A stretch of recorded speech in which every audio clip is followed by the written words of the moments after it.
Installing an E1.S drive cage assembly.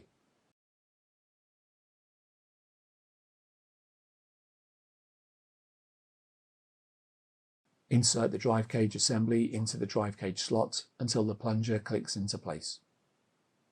Reconnect the power and signal cables to the drive backplane.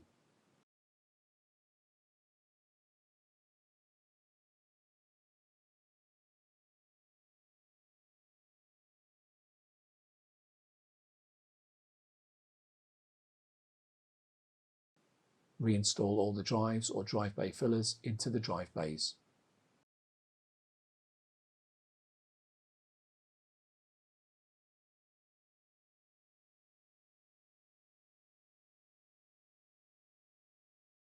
Install the top cover.